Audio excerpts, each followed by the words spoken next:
The Osmumten's Fang, one of the most powerful and common items from the Tombs of Amascut, is getting nerfed. In case you've been living under a rock and aren't aware, the Fang is renowned for its incredible accuracy, making it best in slot at the Tombs of Amascut itself, as well as places you wouldn't even expect.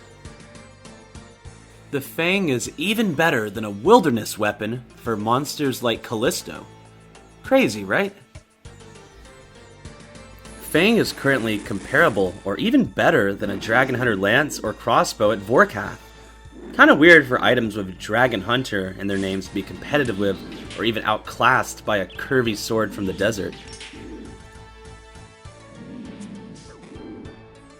Challenge Mode Tecton is known for being quite tanky, especially if one misses Dragon Warhammer specs.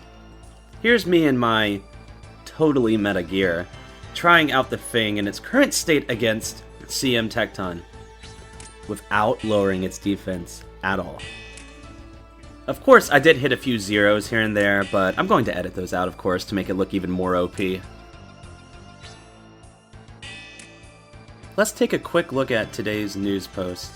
So the way a hit is calculated in this game is that essentially a dice roll is performed for accuracy, which uses factors such as attack level, equipment accuracy, style bonuses, prayers, etc.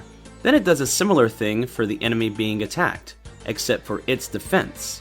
If the accuracy roll is greater than the defense roll, then it's a hit. Otherwise, you hit that sad blue 0. The Osmumten's Fang is special in that it does this accuracy roll twice. However, Jagex originally intended for the Fang to only re-roll its accuracy. Instead, it also re-rolled the enemy's defense, which I'm not going to go through the math, but additionally re-rolling the enemy's defense actually gives it a noticeably higher chance of successfully hitting. This, according to Jagex, is a bug that has existed since release. Now they want to fix this and make it only roll the enemy's defense once. This effectively nerfs the Fang quite a bit. So what does this mean for PVMers, and more specifically, UIMs? Fang before the nerf made certain items like Dragon Hunter Lance, Rapier, or Blade of Saldor hard to justify grinding since it was usually a better option than those. Now this nerf essentially makes the PVM meta items similar to pre-Tombs of Amascut. Lance is going to be best at Ulm, Vorkath, and other places where you'd expect it to be good. You'll probably want to go back to using a Saldor or a Whip for Tob if you don't have a Scythe yet. It will no longer be nearly as great at Nightmares, so it might be time to grind a Bludgeon if you don't have a Scythe yet, etc. And of course, CM Tecton is going to continue to be pretty slow without hammers.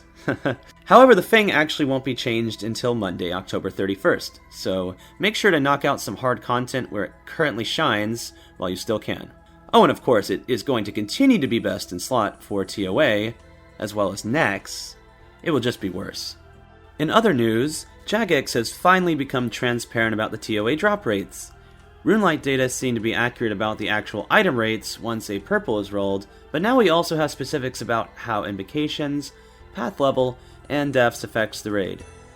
It's all quite complex, but luckily for us, the wiki has a very easy to use calculator that can give you a good idea of the expected drop rates for your specific raid. We also now have specifics for the untradeable drop rates. As many people could probably already tell, the thread is quite common, while the gems are quite rare. However, something I personally wouldn't have guessed is that the rates for both the gems and the threads scale with your number of Tombs of Amascut completions, all the way up to a whopping 3 times the base drop rate once your kill count reaches 1.5 times the base rate denominator. This equates to 15 KC for the highest thread rate and 270 KC for the highest rate for any specific jewel. Although since you can't get duplicate jewels, others will get even more common after your first. This explains why my recent KCs have felt like I've received way more threads. I'm still only 2 out of 3 jewels though, at over 150 total completions. I hope you guys have enjoyed this video. This type of video is new for me, so please let me know how I did by leaving a like or a dislike. I typically make UIM content, mostly PVM related, so I hope you'll check that out as well. If you're still watching, I'd like to know what your thoughts are on the Fang Nerf. So please leave a comment below saying something like if you think it's justified, how Jagex can approach it differently, or also if you're just completely on board with the change. Anyways, take care everyone, leave a subscription if you'd like to keep up with my upcoming uploads more easily, and have a nice day.